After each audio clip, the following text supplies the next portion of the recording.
지금 당장 혈압약을 버려라. 고혈압이 병이라는 것은 새빨간 거짓말. 혈압은 신경 쓰지 않는 편이 좋다. 오히려 신경을 써서는 안 된다. 혈압에 신경 쓰는 행위 자체가 스트레스이고 그런 부정적인 생각이 되려 많은 병을 불러일으킨다. 건강진단 결과 혈압이 높다는 말을 듣고 걱정이 태산 같던 당신이 이 책을 읽는다면 분명히 환한 웃음을 지으며 질병과는 거리가 먼 사람이 될 것이다. 안녕하세요. 건강정보 알림이 헤이그린입니다. 오늘은 책 고혈압은 병이 아니다를 소개해드리겠습니다. 지은이는 일본의 의사, 마스모토 미스마사, 옮긴이는 서승철, 출판사는 에디터입니다. 나이가 있으신 분들은 혈압약을 드시는 분들이 많은데요. 저자는 혈압이 높아지는 것은 나이를 먹어감에 따라 자연스러운 현상일 뿐 질병이 아니기 때문에 약을 복용할 필요가 없다고 합니다. 혈압이 너무 높아 위험하신 분들은 약을 드셔야겠지만 장기적으로 약을 복용하는 것은 위장장애, 뇌경색, 치매 등 여러 가지 부작용이 발생할 수 있습니다. 약은 어쩔 수 없이 급하고 필요할 때 복용해야겠지만 생활 습관은 고치지 않은 채 장기적으로 드시게 되면 약의 부작용에서 자유로울 수 없을 것입니다. 많은 분의 건강에 도움이 되길 바라며 본문으로 들어가 보겠습니다. 혈압이 큰 병을 일으킬 가능성은 거의 제로다. 고혈압은 제약회사의 이익 때문에 만들어진 허구의 병이다. 일본에서 환자 수만 대략 5,500만 명.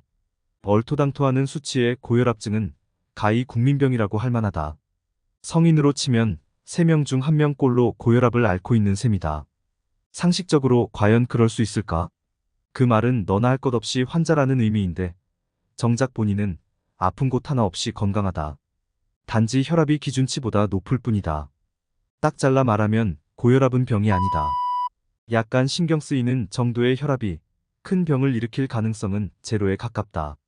이것이 40년 이상 줄잡아 10만 명을 진찰한 끝에 내린 필자의 결론이다. 고혈압이 국민병이라는 것은 새빨간 거짓말이다. 그렇다면 왜 이런 거짓말이 세간에 퍼져 수많은 사람을 환자로 만들어버린 것일까? 제약회사와 어용학자, 행정기관 이 모두 한통속이 되어 캠페인을 벌이며 고혈압 위험론을 퍼뜨렸기 때문이다. 필자는 고혈압증이야말로 제약회사의 이익 때문에 만들어진 허구의 병이라고 생각한다. 고혈압증이라는 이름의 사기상술. 8년 동안 50이나 낮춰진 기준치. 고혈압 기준치가 불과 8년 사이에 50mm 수은주나 낮춰졌다. 정말일까?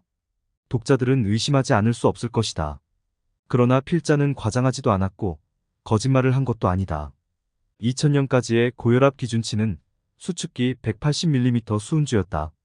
그런데 이것이 점점 낮춰져 2008년에는 130mm 수은주가 되었다. 따라서 지금 누군가 130을 넘었다면 그 사람은 고혈압증으로 분류된다. 환자가 되어 의사로부터 일상생활에 대한 지도를 받고 혈압약을 처방받게 된다. 그렇다면 고혈압 기준치는 무슨 이유로 그 짧은 기간에 이처럼 크게 낮춰진 것일까? 혹시 2000년을 전후로 해서 고혈압의 위험을 밝힌 획기적인 과학적 근거라도 나온 것일까? 필자는 워낙 게으른 탓에 그런 연구가 있었다는 얘기를 들어보지 못했다. 대신 고혈압과 관련된 통설에 의문을 제기하는 연구가 수도 없이 발표되었다. 그런데 이상하게도 고혈압 기준치는 꼬박꼬박 내려가기만 한다. 대체 어찌 된 영문일까? 고혈압 기준치가 내려가면 당연히 환자 수가 증가하는 결과로 이어진다. 고혈압 기준치가 160에서 140으로 내려가면 150의 정상이니 갑자기 환자로 둔갑한다. 고혈압 기준치를 10mm 수은주 내리는 순간 1000만 명의 새로운 환자가 생기는 셈이다. 1980년대 후반에는 230만 명이던 고혈압 환자가 지금은 5,500만 명으로 늘었다. 무려 20배 이상의 증가율이다. 그리고 2011년 국민건강영양조사에서는 성인의 27.5%, 즉 넷 중 1명 이상이 혈압약을 복용하는 것으로 나타났다. 환자가 늘면 혈압약 판매가 늘어나는 것은 당연한 이치다. 즉 고혈압 기준치의 조작이야말로 제약회사에 금덩이를 안겨주는 도깨비 방망이인 셈이다. 우리는 엄청난 양의 혈압약을 불필요하게 복용하고 있다. 필자는 고혈압증이 혈압약을 엄청나게 먹이기 위한 사기 상술이라고 본다. 그것도 국가적 규모의 대사기극이다. 혈압이 높으면 뇌졸중이나 심장병을 일으키기 쉽다. 고혈압은 자각 증상을 동반하지 않는 것이 특징이다. 자주 혈압을 체크하되 되도록 낮추는 게 좋다. 방치하면 큰일 난다. 의료 관계자는 입을 모아 이렇게 말하면서 사람들을 겁준다. 그들의 계략은 놀랄 만큼 단순하다. 사람들 몰래 슬쩍 고혈압 기준치를 내리는 것이다. 그뿐이다. 그러면 제약회사는 손 안 대고 코 푸는 셈이나 마찬가지다. 머지않아 고혈압 기준치는 별다른 설명 없이 130에서 120으로 내려갈 것이다. 죽을 때까지 먹어야 하는 약. 대부분의 국민은 짧은 기간에 고혈압 기준치가 이렇게나 많이 내려간 사실 자체를 모른다. 그리고 그들은 어느 날 갑자기 자신의 혈압이 높다는 사실을 마주하게 된다. 하지만 그들 대부분은 얼마 전까지만 해도 정상인이었던 사람들이었다. 지금은 생활공간 곳곳에 혈압 측정기가 놓여 있다. 스포츠센터, 구청, 시민회관 등등. 심지어 마트에서 보는 일도 있다. 이렇게나 많으면 눈에 띄는 순간 무심결에 팔을 넣어 재보는 것이 사람의 심리다. 목욕탕 체중계에 아무 생각 없이 올라서서 체중을 재는 것과 같은 이치다. 하지만 혈압은 조금만 몸을 움직여도 올라간다. 최소한 15분 정도 안정을 취한 후에 재는 것이 기본이다. 스포츠센터였다면 러닝머신 위에서 한바탕 달린 후에 재보는 것일 수도 있고, 마트였다면 물건을 잔뜩 들어 나른 다음에 하는 측정일 수도 있다.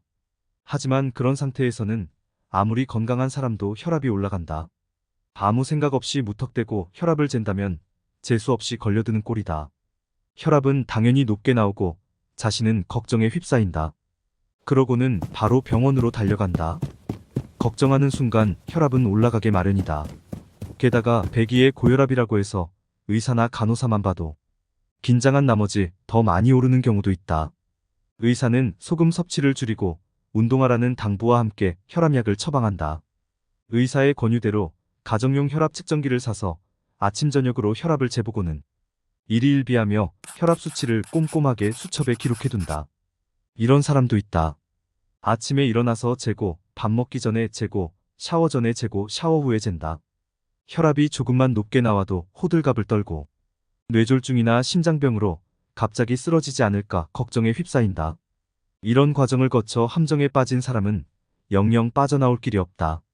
혈압을 낮추기 위해 날마다 애를 쓰고 비싼 혈압약을 계속 먹어대는 궁지에 몰린다. 다름 아닌 현대의 희비극이다. 혈압약은 기본적으로 죽을 때까지 먹어야 한다. 왜냐하면 혈압은 사람마다 체질이 다른데다. 한편으로는 신체의 자연스러운 노화 현상에 의해 나이 들면서 올라가게 되어 있기 때문이다. 건강한 사람을 환자로 만든 큰 죄악. 고혈압증이란 말에는 증이 붙는데도 증상이 없다. 즉 아프다거나 괴로운 증상이 없다는 얘기다. 물론 몸 어디가 아픈 것도 아니다. 바로 이 사실에 주목해야 한다.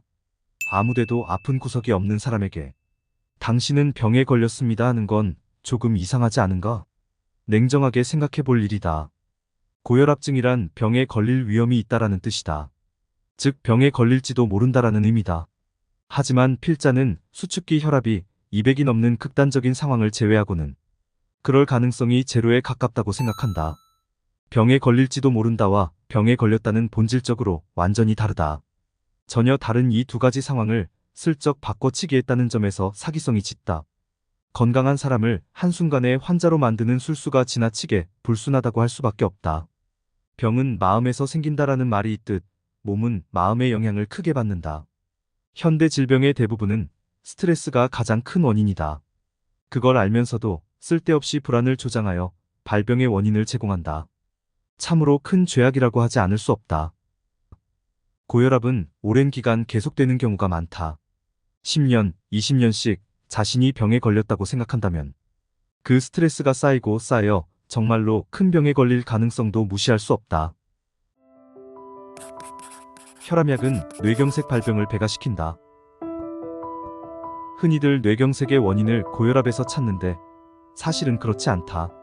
아니, 그렇지 않을 뿐만 아니라 오히려 혈압이 낮을 때 발생하는 질환이다. 뇌혈관이 막히면 몸은 사력을 다해 혈류의 강도를 높여 피의 응고물을 흘려보내려 한다. 즉 혈압을 높여 피의 흐름을 빠르게 함으로써 뇌를 지키려고 하는 것이다. 고혈압 때문에 뇌경색이 발생하는 것이 아니라 뇌경색이 발생했기 때문에 혈압을 높여 낮게 하려는 작용인데 원인과 결과를 완전히 반대로 해석한다. 약으로 혈압을 내렸더니 치매에 걸리더라. 고령자의 혈관은 일반적으로 동맥경화가 발생하게 되어 있다. 이는 얼굴에 주름이 많아지거나 머리가 휘어지는 것과 같은 노화 현상으로 매우 자연스러운 것이다. 가늘고 딱딱해진 혈관을 통해 몸속 구석구석까지 영양소와 산소를 공급하기 위해서는 높은 혈압이 필요하다. 고령자의 고혈압은 생명을 유지하기 위한 반응인 셈이다. 혈압은 나이와 함께 상승한다. 기준치의 대폭적인 하향 조정 못지않은 문제가 연령에 따른 혈압 차이를 무시한 처사다. 1960년대까지 혈압의 기준치는 나이 더하기 90이다. 필자가 공부할 당시 의학부 교과서에도 그렇게 적혀 있었다. 이 경우 나이가 60이면 150, 70이면 160, 80이면 170이 된다. 혈압이 나이를 먹으면서 함께 오른다는 사실은 의학 상식이다. 그런데도 20세 이상은 모두 성인으로 뭉뚱거려 20대이든 80대이든 같은 기준을 적용하는 것은 이만저만 상식을 벗어난 일이 아니다. 왜 이토록 비상식적인 행동을 하는 것일까? 연령별로 기준치를 설정하기보다 일괄적으로 적용하는 것이 환자 수를 늘리기 때문이다. 그리고 기준치는 되도록 낮게 설정하면 된다. 이처럼 사기나 다름없는 방식이 당당하게 먹히는 것이 요즘의 의료인 셈이다. 나이를 먹으면 누구나 흰머리가 늘고 피부가 늘어져 주름이 생긴다. 마찬가지로 나이를 먹으면서 생기는 변화는 눈에 보이지 않는 몸속에서도 일어난다. 내장 기능이 약해져 젊은 시절만큼 많이 먹을 수 없게 된다. 연골도 닳아서 무릎이나 고관절에 통증이 찾아온다. 필자 또한 70을 넘긴 뒤부터 많이 먹으면 가슴이 쓰리다. 아무리 바빠도 지하철역 계단을 2칸씩 뛰어오르는 일은 이미 할 수 없게 되었다. 그렇다고 해서 어느 누구도 나에게 환자라고 말하는 이는 없다. 나 스스로 이젠 나이를 먹었구나 하고 느낄 뿐이다. 마찬가지로 혈관도 나이를 먹으면 딱딱해진다. 유연성과 탄력성을 잃는 것이다. 동맥경화가 바로 그것이다. 동맥경화는 혈관의 자연스러운 가령 현상, 질병이나 사고에 의한 것이 아니라 나이를 먹으면서 생체 구조가 쇠퇴해가는 현상이다. 동맥이란 심장에서 보내는 혈액이 통과하는 혈관을 말한다. 동맥을 통해 몸의 끝부분까지 보내진 혈액은 정맥을 지나 심장으로 되돌아온다. 일반적으로 동맥은 혈액량에 맞추어 유연하게 혈관을 확장하거나 수축시키면서 심장 혹은 뇌 같은 장기나 근육 등의 조직에 필요한 산소와 영양분을 공급한다. 손목이나 목에서 맥박이 뛰는 게 느껴지는 것도 동맥의 탄력성이 있기 때문이다. 심장에서 내보낸 혈액은 불과 25초 만에 온몸을 누빈다.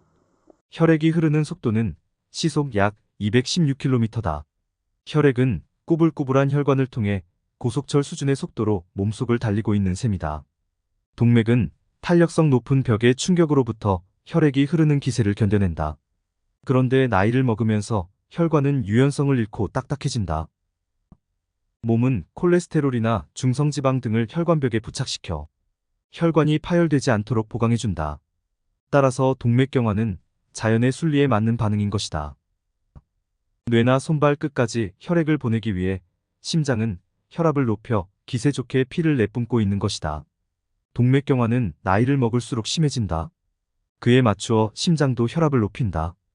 그런데 이 같은 자연현상을 약으로 낮춘다면 뇌나 손발 끝까지 피가 돌지 않아 멍해지거나 현기증을 일으키게 된다. 실제로 혈압약을 복용하는 사람에게 약을 끊게 하면 대부분 머리가 맑아졌다며 좋아한다. 현기증이나 손발 저림이 없어졌다는 사람도 많다. 혈압이 180이어도 괜찮다. 얼마 전에 80대 여성이 진료실을 찾아왔다.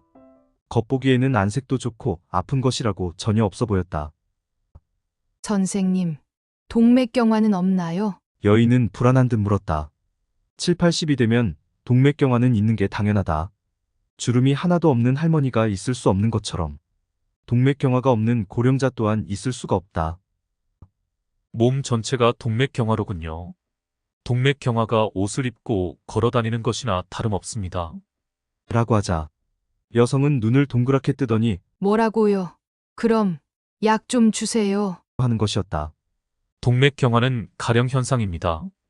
약해진 혈관을 지키기 위해 콜레스테롤로 보강하는 것이죠. 병은 아니니까 약으로 치료할 필요도 없습니다. 그만큼 혈관이 잘 버티고 있는 겁니다. 건강하다는 증거지요. 이렇게 설명해 주자 그 여성은 안심한 듯 고개를 끄덕였다. 가령 현상은 병이 아니다.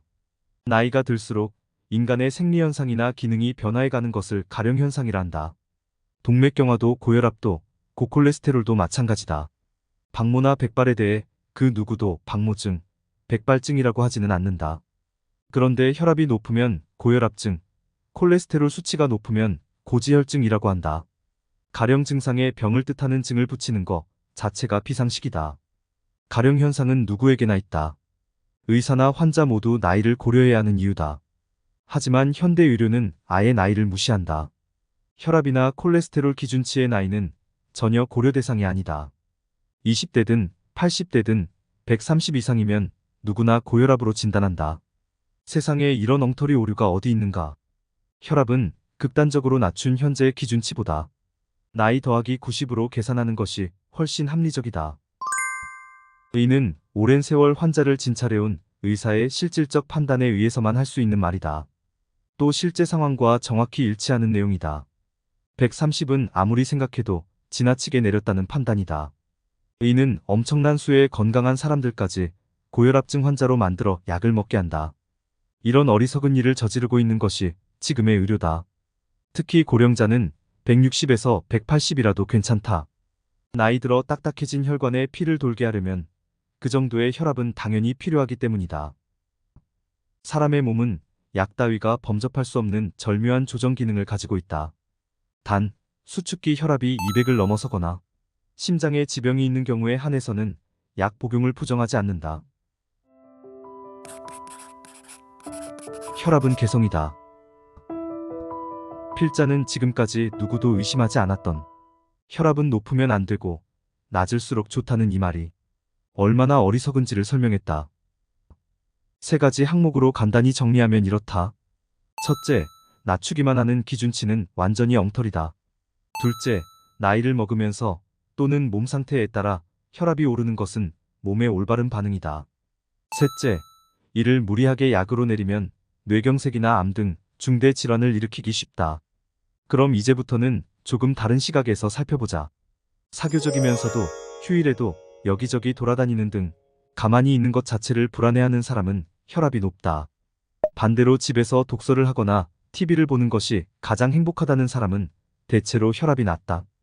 즉 혈압은 개성이라는 의미다. 혈압도 개성도 사람마다 제각각 다르다. 이런 사정을 전혀 고려하지 않은 채 누구나 혈압은 130 미만이어야 된다고 못 박는 것은 너무 성의 없는 일이다. 모든 사람의 혈압을 같은 기준에 맞추려는 것은 융통성 없는 행동이다. 혈압은 성격과 마찬가지로 사람마다 다르다. 그러므로 유연한 사고가 필요하다. 더 중요한 것은 우리 몸이 끊임없이 혈압을 가장 좋은 상태로 조절하고 있다는 사실이다. 스스로 자동 변속을 하는 자동차 기어처럼 자동적으로 바뀐다고 생각하면 된다. 환자 중에 아침에 잴 때는 130이었는데 병원 대기실에서 잴 때는 140이 나왔어요. 어느 쪽이 맞는 거죠? 하고 묻는 경우가 있다. 이런 질문은 참으로 난처하다. 왜냐하면 대답하기가 애매하기 때문이다. 그럴 때 필자는 이렇게 대답해준다. 혈압은 하늘을 떠도는 구름처럼 잡을 수 없는 것입니다. 하루에도 몇 번씩 바뀝니다. 몇 발짝만 걸어도 바뀌거든요. 그때그때 내 몸에 가장 알맞은 혈압으로 조절해주는 거죠. 혈압은 언제나 올바르다. 아무 때나 변하는 수치는 모두 올바르다.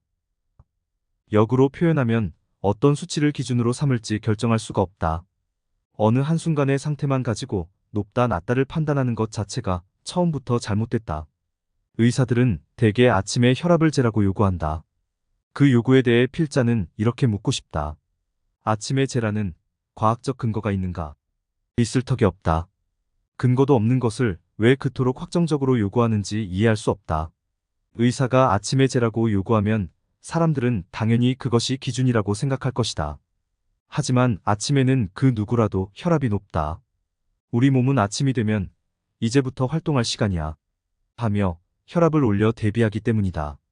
반대로 식사 후에는 대체로 혈압이 내려간다. 목욕 후나 배뇨, 배설 후에도 혈압은 내려간다. 갑자기 일어선 다음에도 내려가는 경우가 있다.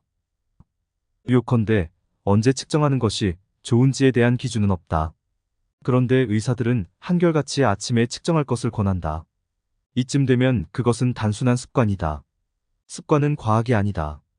이런 비과학적인 것을 근거로 치료와 지도가 이루어지고 있으니 한심하다고 이야기할 수밖에 없다. 저혈압은 고혈압과 달리 장수할 수 있다고 인식돼 왔지만 최근의 연구에서는 꼭 그렇지만도 않다는 사실이 밝혀졌다.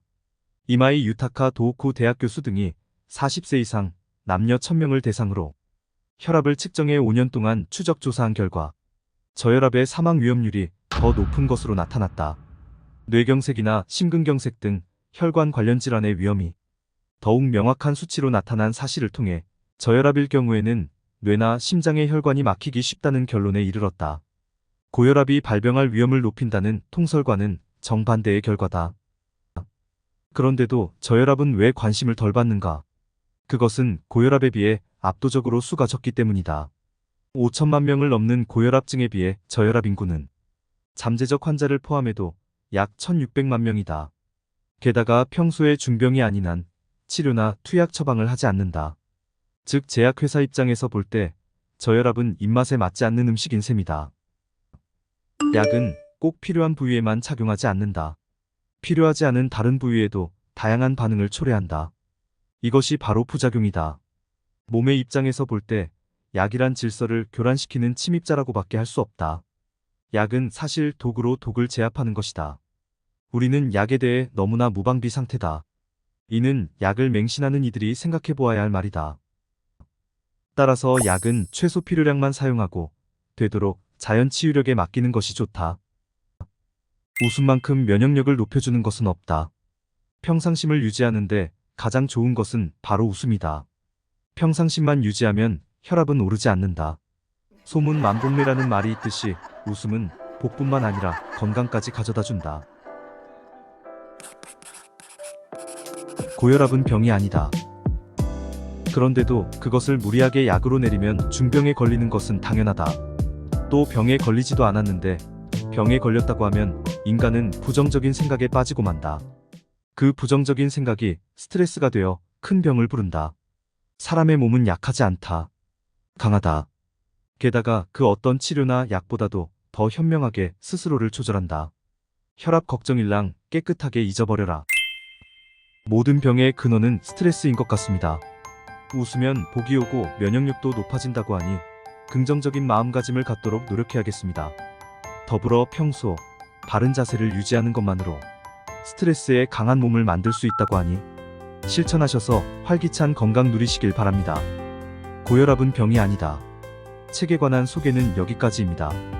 영상에는 모든 내용을 담을 수 없어 주요 부분만 간략하게 소개해드린 거니 자세한 내용이 궁금하신 분은 책을 읽어보시는 것도 좋겠습니다. 많은 도움이 되셨길 바랍니다. 감사합니다. 헤이그린이었습니다.